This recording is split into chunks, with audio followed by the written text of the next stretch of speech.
Hello, this is Dr. John Oldham here with you for another segment of Point of View. And we have a really good program for you today, and we're going to talk about myth or fact, the rise of mean girls and mean women behavior, or in other words, the increase of female bullying. And if so, then what's causing this and how to stop it?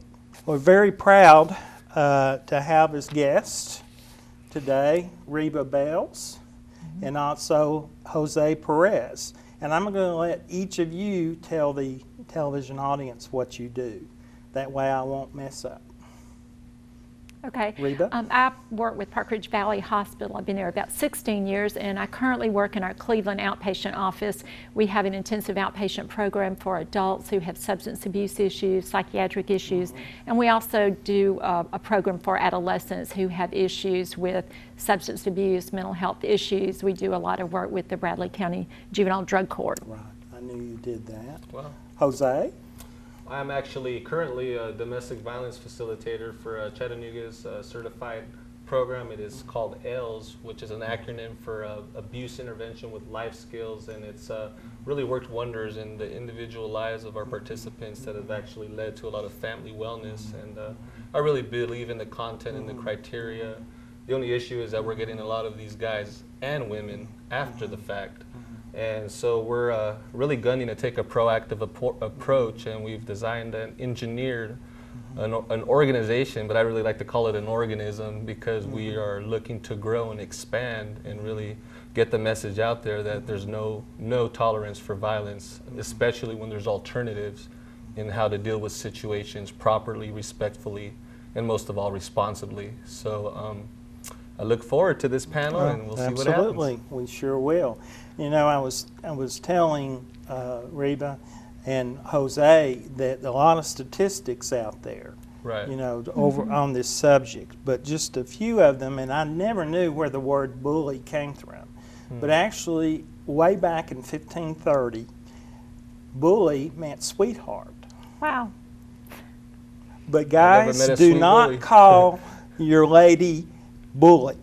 That will not be a good thing, I don't Wow. think. But now, and then by the 17th century, it meant harasser of the weak. So, it can, you know, but it's interesting how in, you know, little 2 centuries it, Right. The interpretations it changed. evolved. So it's interesting how words change, but we know about that. One of the other things that was interesting, it talked about that the average bullying episode lasts only 37 seconds. Now, I don't know where they got that, but it's interesting. But of course, there's some that last a lot longer than that. Wow. You'd be As we- amazed how those 3 seconds really Right. make a difference in a fight. So. Oh, absolutely, absolutely. Yeah. Another thing that I heard out of a workshop that I went to about mean girls, mean women, is that teenage girls are 5 times more likely to cyberbully than boys. Wow. And I would almost believe that. Yes. We may get to that at some point, but the cyberbullying, more passive aggressive Right. behavior, that kind of thing. The other thing that was interesting, that children are the targets of bullying about once every 3 to 6 minutes, from the start of kindergarten to the 1st grade. Interesting. Yeah. And then 30% of all child suicides can be related to bullying. 30%. Wow. So that's a high one as well. And I think that's only going to increase if You think the so? problem is not addressed. Yeah. Correct. Yeah. Correct. Yeah, we're seeing. Do you agree that we're seeing an increase of younger children looking at suicide? Oh, definitely. Yeah, because I've had Definitely. 6, 7-year-olds that, I mean, just amazing. I mean, the media just bombards them with with images promoting violence, whereas the laws are getting more and more strict and rigid when it deals with violence. So it's like one side's going that way and the other side's going that way, and they're having to deal with the reality, the consequence when it's all said and done. Yeah. I thought this was interesting too, and this is the last statistic, and I want to jump right into our questions. Right. That research has revealed that when a girl uses violence against a family member, and it's often a parent, we know which parent it usually is. Wow. The mother. The mother. You knew that. I do, because I do a lot of work with the court system, and we see this a lot, domestic assault charges. We also at our hospital have a child and adolescent inpatient program. We see a lot of kids coming in who are having suicidal thoughts at younger and younger ages. Wow. I actually had, in school, I came across a statistic saying that parent on child, child on parent is the highest statistic of domestic violence. I honestly believe that that statistic is probably where it's at, because that's actually the case that is most reported. Right. You know, like a parent will be very quick to call the police and say, hey, my son hit me or my mother hit me, whereas a boyfriend and girlfriend, you know, there might be a few incidents of abuse before something even gets reported. When it comes to men reporting, that's even less of a possible, or of an occurrence, so to speak. So that's why I think like the statistics are kind of skewed. Right. Just based on the fact that there's not enough awareness out there to show the victim that, hey, there's an escape. You know, you don't have to stay in this relationship. And then the aggressor, there's also help for you as well, where we can teach you how to deal with your frustration and operate under duress in a respectful manner. So I think that's one of the biggest things missing out there. One of the things, too, that's come out of the research as we go to the questions is that the fact that the statistics are showing that there's more violence, more arrest of girls and women, is the fact, and you mentioned it earlier while we were out in the lobby, Jose, of no tolerance. And the fact that that's increased may be, although a lot of their crimes are, I'm not saying they're not serious, but a lot of times they're minor compared to what they're not as violent. It's more the cyberbullying, gossip, and those kinds of things, but more of them are getting arrested. So there's a question in statistical research, well, is that skewing the numbers? Well, I don't know. I can mention this very crucial fact is when a domestic violence charge is reported or an occurrence is reported, it goes into the hands of the state. So let's say you're an individual where you have your female conditioned to the point where you can do stuff to her, but you know you have the right words to say to her to have that little honeymoon, that makeup, to continue that cycle of violence. Well, what's happening now is, since the courts are taking it into their hands, the victim, whether male or female, no longer has the option to drop charges. Whereas, like, if you stole my car, I would have the option to drop the charge. So what that's doing, it's really increasing the fear factor, the consequence for the aggressor. And I totally agree with that, because it's a bulletproof plan that the courts have put in place to make sure that before they can go anywhere forward with this relationship, they want to make sure each gets treated. One for victim and the other for being an aggressor.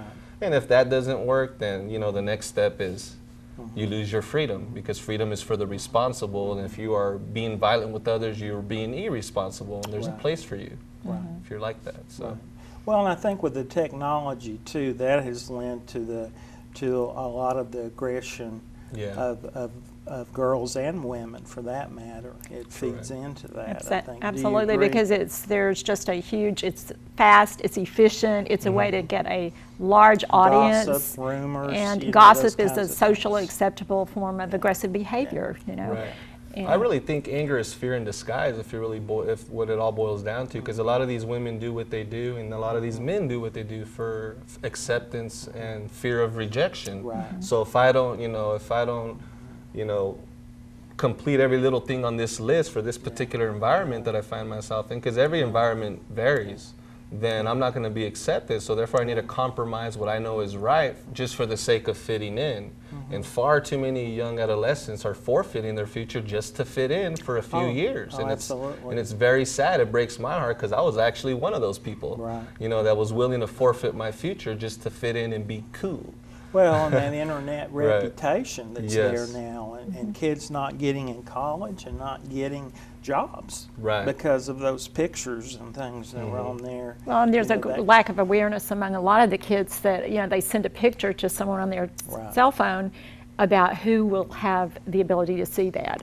They think they're sending a picture to a guy, and it's suddenly on Absolutely. YouTube, No one and knew. the audience is huge that Yes. they're exposed to. Yeah, they're But- not counting on that solicitation of prostitution or some other old laws that Yeah, they gossip can is at apply. a whole new level nowadays, Oh, and it it's even does. more dangerous. so. Absolutely. exponentially faster, easier to do, and you can remain anonymous Right. in many ways. That's If you true. don't feel like you have the power to attack someone, you can do it anonymously by cyberbullying. Yes, yes. Absolutely. There's no the consequence factor is diminished now. So when you know you can get away with more, you're willing to do more. Well, and and that's also in just human groups, nature. because the other statistic, girls tend to do more of the bullying in groups. Now, boys do too, the gangs. Right. But a lot of the statistics were showing with boys, and Jose, I'd be interested in your view of that, working with both as well as Reba. Right. But that girls tend to act more in groups a lot of times, cliques, than boys.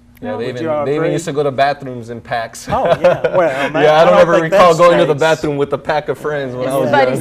system. No. Well, Right. if you look at research about women and men and gender roles, I mean, some of the early research, like Deborah Tannen wrote a book, You Just Don't Understand, and she was a linguist who studied language, and the differences in the socialization and the way that women and men communicate from early ages. She watched Right. children play, that women have more of a need to connect, to have relationship, to share information, or to bond. share feelings, and men are more driven by achievement and problem solving.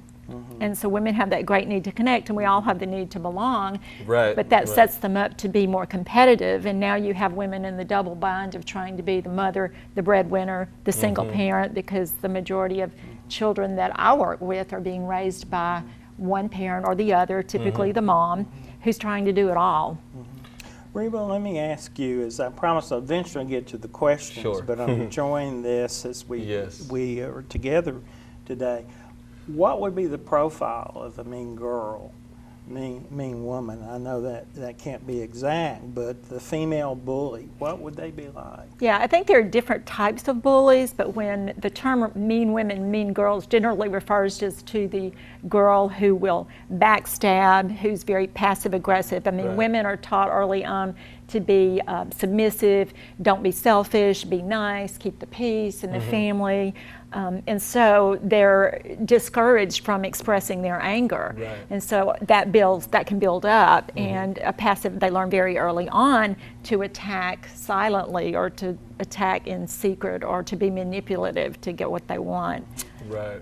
Is this almost like the Southern Belle, as we used to think of, or is that even Except she dangerous had to really good bring that? manners. Well, she hit right on it. I mean, Yeah. our sexist society, which is actually subtly sabotaging it. I mean, whether you recognize it or not, I never saw the tornado, but I saw the effects of the tornado. Right. And a lot of times that's how sexism is working. You just said on Right. it, women aren't allowed to get angry. Yes, you are.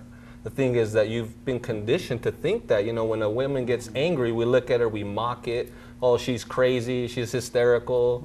Maybe she'll get historical on you, whatever the case She's may a be. drama queen. Right. With men, it's almost like that is the only approved response. You could actually insult me here on the panel, and I might be crushed inside.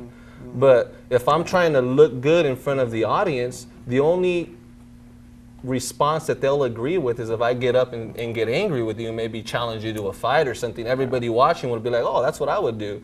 But if I got up here and said, hey, Dr. John, you really hurt my feelings, I want to cry right now. I think I'd probably get some. You probably would. Yeah. And so it just kind of shows you that, men are not allowed to cry, women aren't allowed to get angry, and that couldn't be further from the truth. We're all allowed to express our emotions in an appropriate manner, and I really think it's all about maturity. If you don't, someone that can process and manage their anger properly is somebody who is mature.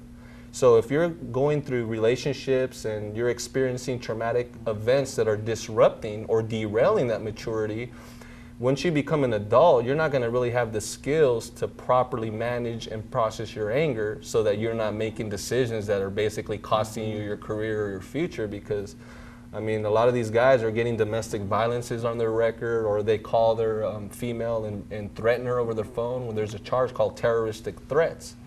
Imagine being an employer and picking up an application and seeing domestic violence and terroristic threats. What's the first thing that goes through your mind? Oh, yeah. Not a little scuffle in the home. Yeah. You see terroristic threats and you're, well, buddy, it was nice talking to you. Terroristic, sorta, yeah. Right. So and that should make a man think twice just right there. You know, the fact that this will follow you for the rest of your life. Jose, Really will. let me ask you a question. Yes, sir. What do you see, because you work with female and male batterers. Correct. What's the difference in those The two? difference is this. Well, I can tell you my approach is different. With the men, I try to confront and consult the men and try to show them, expose that their sexist belief system needs to change. And then obviously we have something else to replace it with, which is the life skills curriculum that we have at AILS, which is phenomenal. And so that's the approach we take with them. With the women, we try to console them more, you know, because men, we're all about respect. Women are all about love. But love is thrown around like a frisbee nowadays. So I like to define love when it comes to women as being compassionate and considerate, you know, because women want compassion.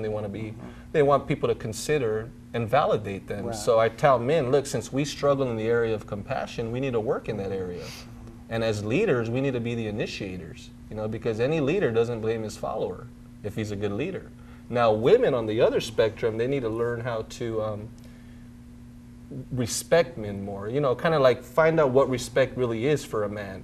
And if they can both meet halfway and say, look, I lack in this area, therefore I'm going to put forth the effort to develop in this area, Right. and then you do the same. Now we're dealing with unity, because it's more about unity than it is equality. I'm all for equality, but not equality without unity. Right. What's happening though, I'm starting to see this role reversal desire with women. They don't want to rise to a man's level, they want to surpass it.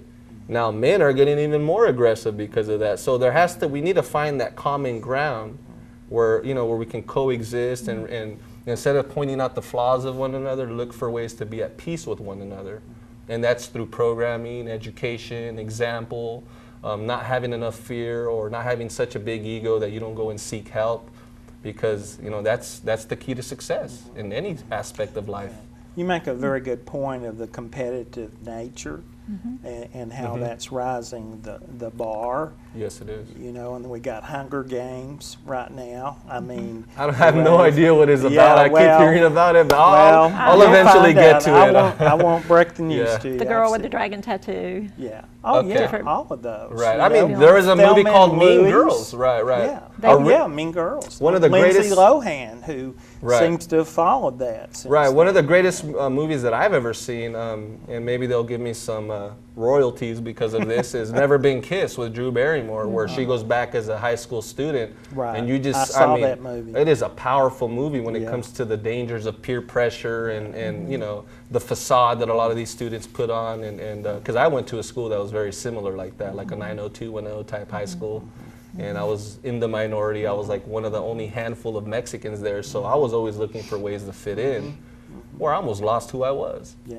You know, and Well, Reba, let me ask you a question kind of on the other side of it. As Jose, you've talked about the behavior of girls and women changing. Do you think that boys, in some ways, eating disorders, cutting, we talked about this in the lobby too. You know, one of the interesting things I ran into was boys that would contract with the girlfriend. They both cut at the same time if they love each other. I mean, this just gets sicker and sicker. yeah, this I is mean- taking blood brothers to a whole new level. Oh my gosh! Yeah. Speak Wow. to that if Yeah. you could. That's I mean, horrible. man, I was Yeah. just like, really? Yeah, I think that with men or boys often, I mean, we're certainly seeing a rise in things like the eating disorders. I think sometimes the motive is a little bit different. What Yeah. A male who develops an eating disorder may be motivated more by achievement. They're into some kind of sports, and Right. so that's where their motivation comes from, versus the woman who wants to be thin because that's the image that's portrayed as a successful woman. You've got to be thin and beautiful, whereas men, it's more about performance and being, you know, able to do that. I agree. I think that some of that is changing with men, but I guess what I see a lot of is that most of our kids are being raised in single parent families, and I think a Yes. mother and a father are both equally important. I don't think one's more important than another, but the majority of kids I know are being raised with an absent parent, many times not even involved at all, not only financially but not emotionally, not even available. And without that role model, you know, I think that's setting men up the majority of boys that we work with who have addictions problems or drug problems at the root of that, 90% of them don't have a male role model in their family. Yep. And the mother is struggling to work, to take care of the kids, to bring home the, paycheck. And it's a double bind for her. Yes. And it can work the same way if the mother's absent. So I think that's contributed to those changes with our children and issues. Let me ask you both this question. Sure. We've kind of alluded to it, and I had it as a question, so I don't want to avoid it. Do you think media, do you think these movies are impacting this? More than you could ever imagine. Yeah. And I really think it's the parents' fault in a way, because parents need to realize and recognize that it's their responsibility to raise their children, not the TV set, not the school. All of that are supplements, but they're becoming substitutes. It's kind of like if, let's say I like to work out, which I do, and I take supplements to work out, but if I don't go to the gym